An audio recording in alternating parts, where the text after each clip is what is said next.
So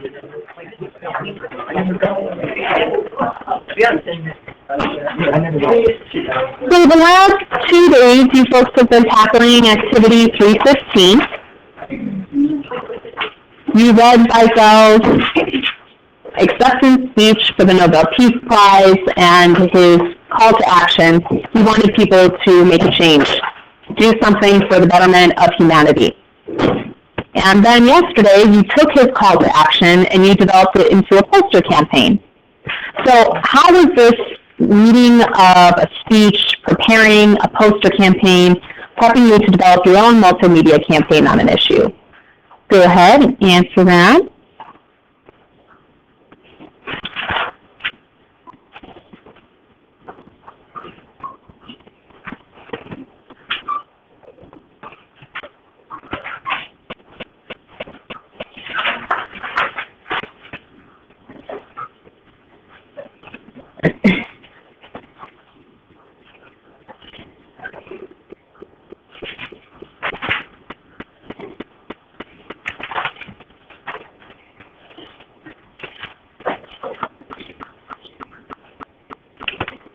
And once your purpose statement is done, you can flip your bookmark over to the back side, and we'll catalog how 315 helps us practice concepts that your presentation and your campaign will be graded on.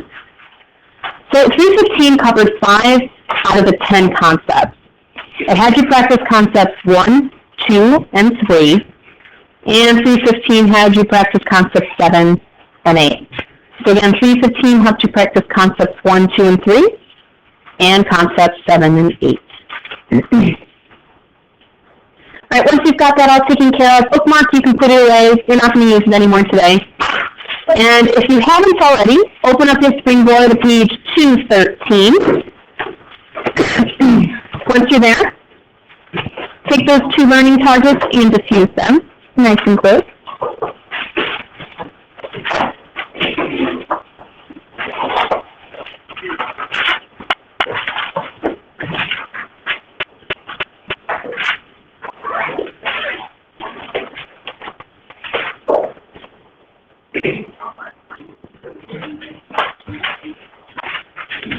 We're only covering one of the learning targets today. The second one we'll cover in tomorrow's portion of the activity. So today you guys are evaluating different multimedia campaigns. Tomorrow you're going to be generating some ideas for research and practically researching.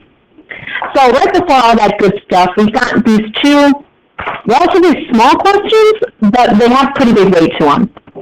So could you read the set of questions for step 1, Jackie? What is a campaign? What is a multimedia campaign? Awesome. You guys need to know what a campaign is. You need to know what a multimedia campaign is because that's what you're making. So sometimes just asking what is a campaign is kind of tricky, but instead think of it like this. What's the purpose of a campaign? Why are they made? Why are they developed? What's the purpose?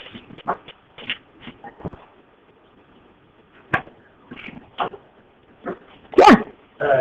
Campaigns are made to support a topic. Okay, they're supporting a topic, an idea.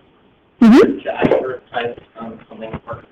Advertise an item of importance. Okay, to have people act in a certain way or take action. So these are all ideas I'd be writing down. They're all great ones.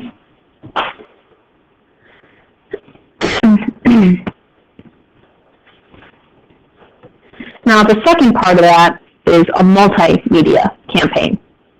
So if you take a look to the right of your Springboard, there's this academic vocab box. We're just going to highlight 2 of the key terms that show up in there and what they mean. Now, media is a form of communication. It is a tool. It is a communication tool. The types of media, they're called media channels. This is going to include the internet, television, radio, newspaper, magazines, any type of print. So if a campaign is an item that's made to get people to take action, to help people understand an idea or a concept, what the heck is a multimedia campaign then? It does more than one thing, so like kind of promote the action and introducing this thing new? Okay, so it's going to promote this idea, this concept, in more than one way. So it'll promote the idea through radio. It'll promote this idea through the internet. So you folks will be developing something of that regard.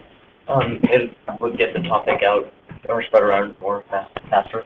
Good idea. Multimedia campaigns also get the idea or the word spread faster. If you cover more tracks, if you cover more outlets, you're going to get a lot more people to understand what the heck is this idea that you want.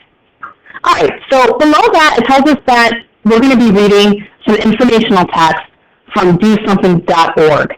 Now, Do Something is a group that promotes children and students to take action against something of importance. So right below step 2, we have this opening line of what DoSomething.org is all about, and they also have some statistics. So we're just going to do a quick read of this piece together. All right, any volunteers that want to get us started? Awesome. Mike, can you read that first paragraph for us? Listen up. You don't have to be a rock star, or the president, or even have a driver's license to change the world. You can do something important right now, like before your head hits the pillow tonight.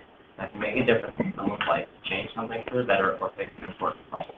Awesome. Christian, read that second one. Young people welcome change as if it's possible. It's happening every day.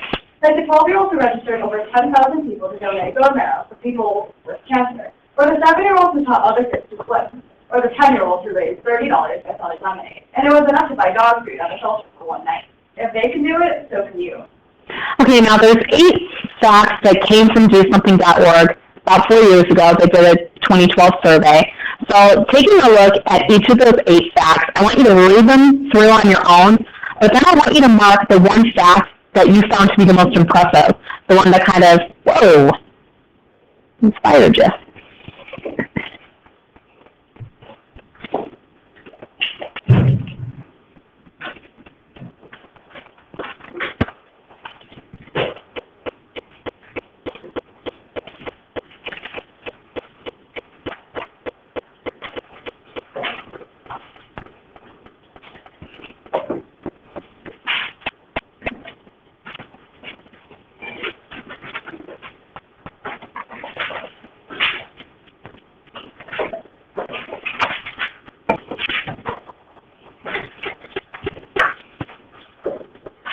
I personally like the very first and second fact. The reason why I like them so much, their age bracket always gets slammed for not being a part of anything or not contributing or not doing much.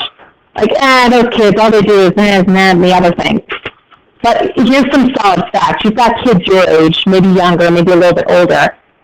You got over 1 million kids trying to do something for the better. Now, how many adults do we really have doing something for the better? Nowhere near that. So I really love how they opened up their list of facts by hitting home this point that, yeah, kids actually, they do a lot. They do a lot more than their adult counterparts do, for the most part. All right, so let's go ahead, turn that page over. And on the left-hand side of 214, you folks have this My Notes column. And what I'm going to have you do is set up a key. So you can follow the screen that's telling you exactly what I'm going to have you do. Our key is going to have 3 items, a what, a why, and a how. And with each one of these items, you can either use 3 different writing utensils, like 3 different highlighters, or if you just have one item, like you just have the pen you're writing with, make different markers. So a circle, a box, an underline. But determine what each item in your key is going to be represented by. So for me, I've got highlighting marks. Maybe for you folks, it'll be something a little different.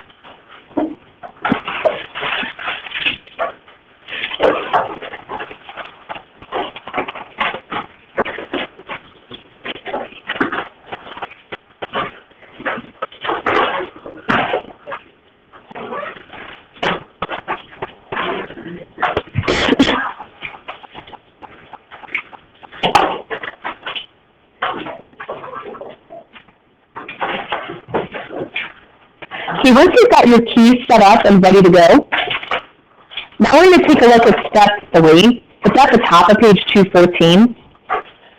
You folks are going to be reading, as a group, about 4 specific individuals, 4 kids. that took action. Now these kids, they're a part of the DoSomething.org campaign. They're part of that group, but these are their individual stories. So what you have to do within each of the articles is you're going to be identifying the what, the why, and the how of each one. So right below step 3, it gives you more of a straightforward, what does it mean by each one of those ideas. So what stands for what exactly is the issue that this student decided to tackle head on? Why did the student care? So why did this particular issue really hit home for them? Why were they prompted? And last, how did this child make a difference? So there's 4 students. I'm going to give you folks about, let's say, 6 minutes to kind of look through each article. I'm going to suggest do it as a group, read it aloud. That way you can discuss the what, the why, and the how together. And then we'll come back and just kind of recap the general idea of all of these kids and all of their contributions. All right, you guys have 6 minutes. Go for it. You should share. Sorry.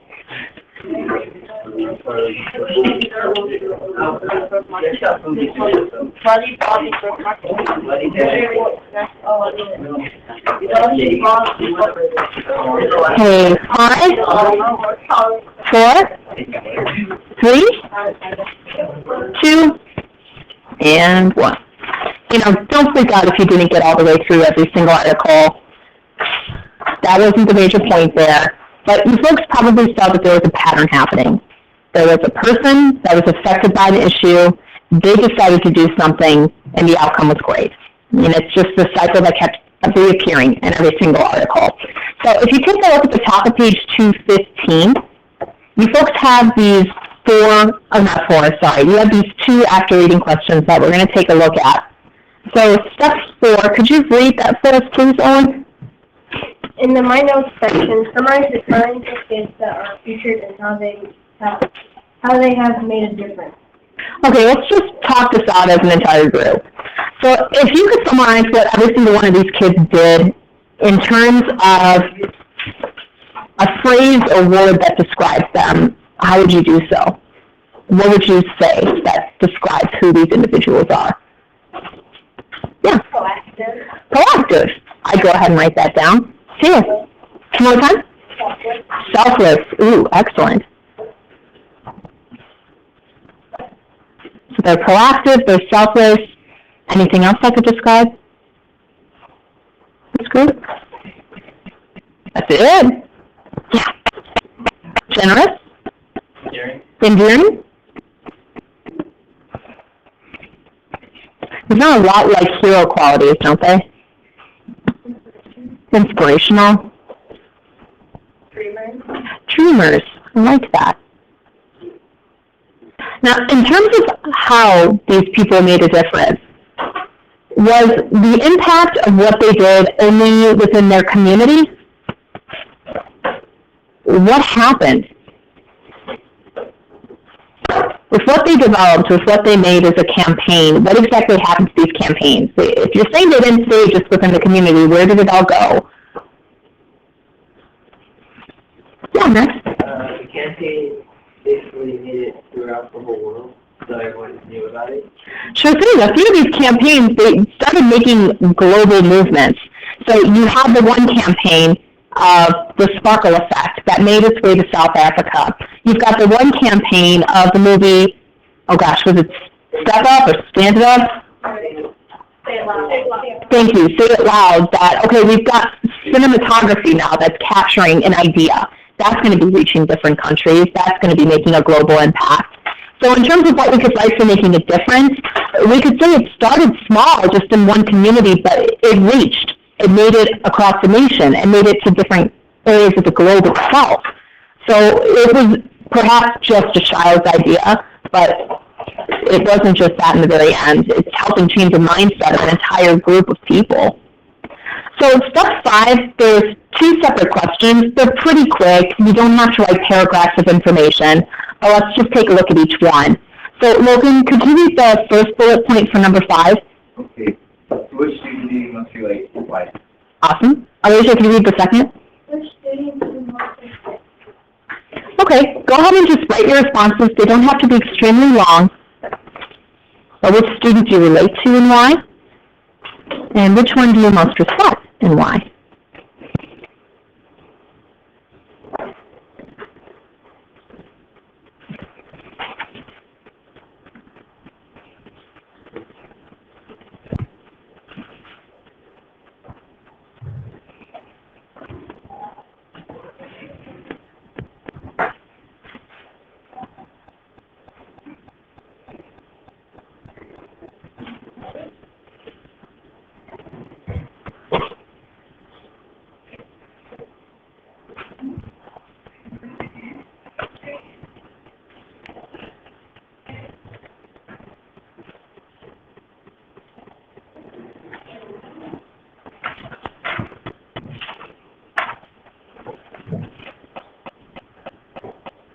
Take about 1 more minute, kind of wrap up your thoughts.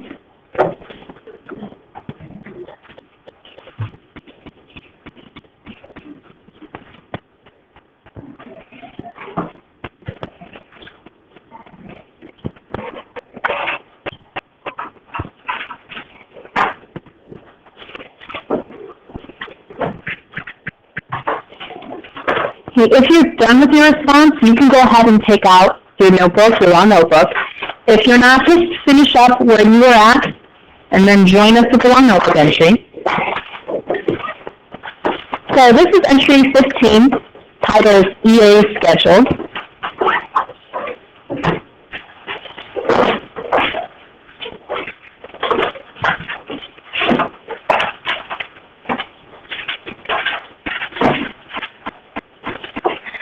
Today you're going to get an idea of how the next 2 weeks are going to be running, and you're also going to get a nice chunk of time to begin brainstorming your personal campaign, as well as meeting up with people that you think you would like to work with in terms of developing this campaign as a group.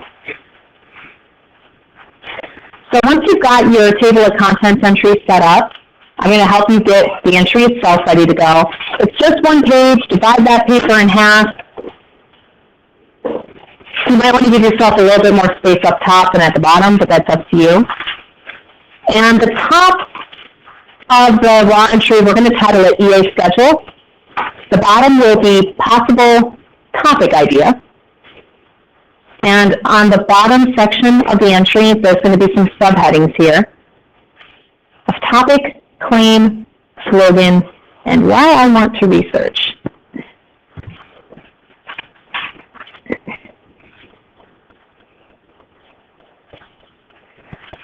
You're going to be taking some notes on the schedule itself at the top.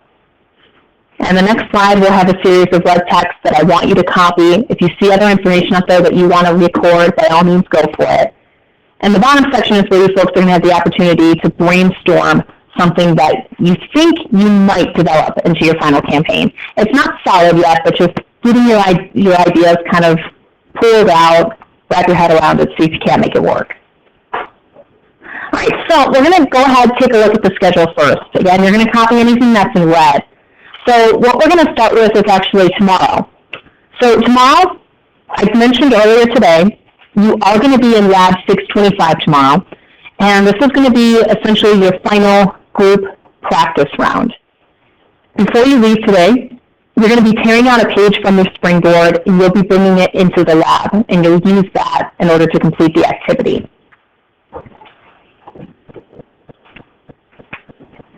Monday, we're going to be back in the lab, and you folks are going to have a group qualification. It's going to be a final group qualification round. You had one on Monday when you were working with the Springboard page that was printed out for you. Monday is going to be the final one. You're going to have an activity that takes 30 minutes for you to do. And if you are with a group of people, you have to get the activity done in those 30 minutes. If it's not done, you and your group will not be partners, and you will automatically become individual in this activity. So if that's something you want to do, you want to be in a group, make sure that you're choosing wisely, because if you don't get it completed in time, you're automatically getting put into individual EAs. Okay? Tuesday, look at that, we're back in the lab. Tuesday, you folks will have what your topic is. You will know it, and you'll begin the major chunk of research on it. And next Wednesday will be our final lab day. We'll be completing any other minute research that you didn't get a chance to take care of. Both Tuesday and Wednesday are scheduled for you to work on an annotated bibliography and get that out of the way. So the next 4 days, we are in Lab 625. We're going to be there for a while.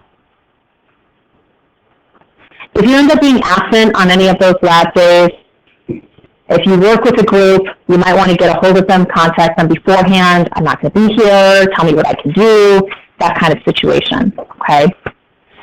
So that's next week. Now, the week before spring break is kind of crunch time.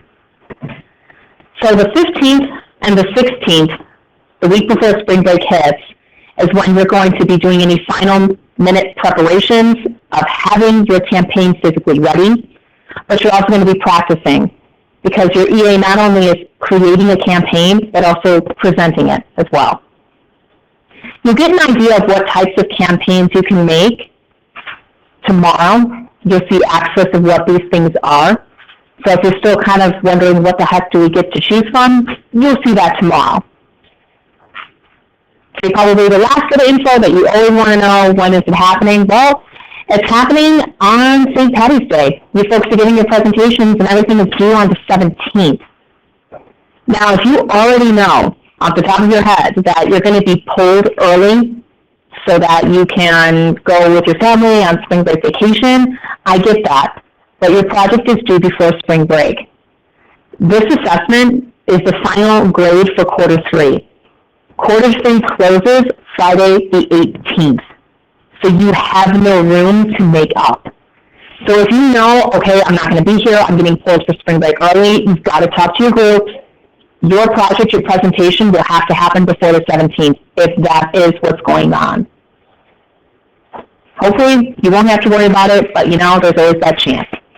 Same again, if you're sick, let's say you're doing this project individually and you're not here for those last 2 days, you better find a way to get your project here before spring break, because if it's not, my grades are due the end of the day on the 18th. I can do nothing for you, so you have to take care of it. Okay, now that the scariness has been said, let's move on to something more pleasant, all right? Let's talk about topic ideas. So below your notes, you folks developed this area to write a topic, a claim, a slogan, and perhaps a reason why you'd want to research it. Now, the possible topic ideas on the screen, these are not the only ones. Okay, the final little check mark says your own idea. So if you have something in mind that's not up there, well, go for it. You're still in brainstorm session right now. If you're not sure if you're able to use that, ask me. A lot of individuals will look at these topics and go, well, can I do this and this together? Generally, it sometimes works, but if you're thinking, hey, bullying and suicide, can I do those together? We'd have to talk about it, because one is the actual topic and one is the offshoot of it or the result of it. So you have to consider that as well. I want to give you folks individually about 4, maybe 5 minutes to kind of brainstorm an idea of what you would want to do as a topic, maybe provide a possible slogan idea, what would be your argument or claim, and why you want to research it. I promise you I'm going to give you time to get up and talk with people, but right now, just you as an individual, what is something that you want to do? All right, go ahead.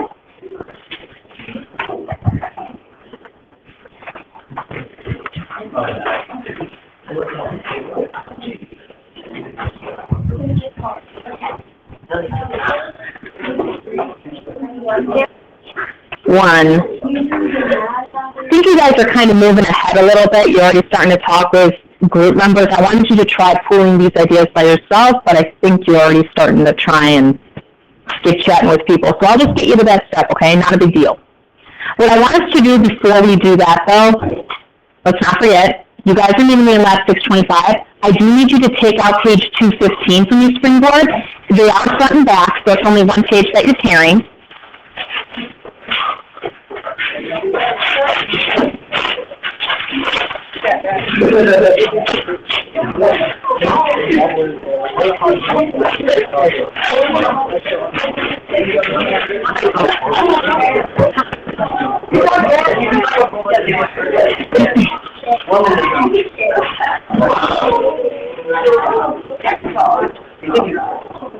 All right. So you've got your springboard page. You know you're meeting in lab 625 for the next 4 days, all that good stuff. So let's get it out of the way then, the whole stipulation of groups, how this all works out, okay? So I did want you folks to have the opportunity to talk with people and see if there's individuals out there like-minded as you. Now, the EA, you can do individually. If you really want to do it by yourself, you can. I don't recommend it just because the process is extremely involved. There is a lot of work in there. If you really want to do it by yourself, I'm not going to say no, but just realize you're putting a lot on your shoulders, okay? Now, in terms of the group size for the EA, it's a maximum of 3 people. If you want to work with 2, that's fine. It's just maximum 3, okay? There is a couple of side notes about being in a group, though.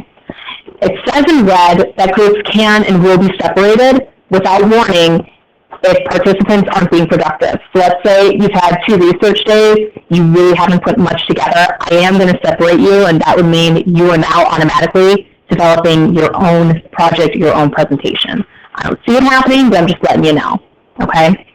So I'll go ahead and open up the floor. That way you folks can go ahead and talk about these topics together. Maybe you want to start pre-planning what you might possibly develop, what you might create. Remember that tomorrow, though, it's a group practice round. So you're not doing a qualifying round yet. Tomorrow's just another practice to see, do we work well together, do we collaborate well, all right? So I'm going to give you about, looking close to 9 minutes to go ahead and do some brainstorming with other people if you'd like. Okay, go ahead.